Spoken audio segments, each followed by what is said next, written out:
Ağlar bir yara gönlüm gidipdir. Ağlar bir yara gönlüm gidipdir. Arada fesse dodaklarım kalgarca. Uğrumda yetmiş hem nazgınlığıma, hallarımdan haber alasın garca.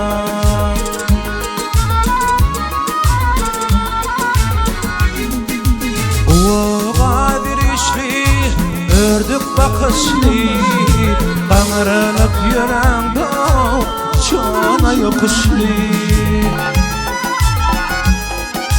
İkil kesecli, gavsine kaşlı, hallarımdan haber alasın garca.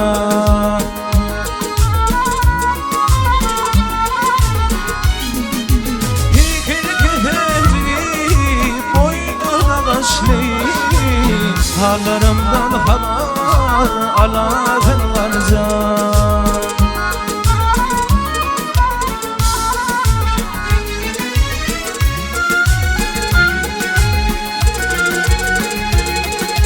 Aramada düştün eyledim, yürek bitip olmuyor taşır yarımı.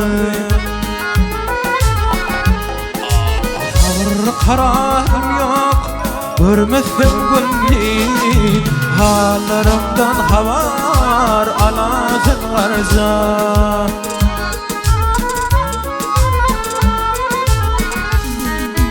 Savr takıdım yok, görmezsen gönlüm, hallarımdan haber alasın garca.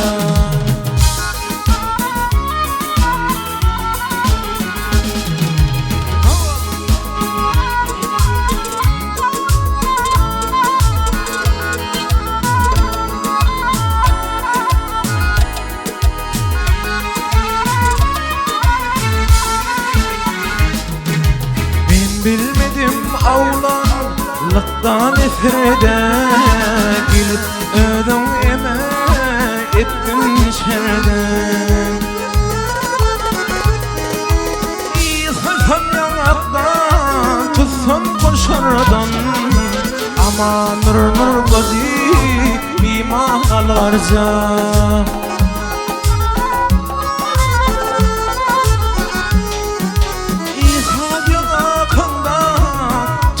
Koşardan, hallarımdan haber alasın garca. Bir zaman yanıma geleyin garca. Kaman durunur völdüm iman al garca.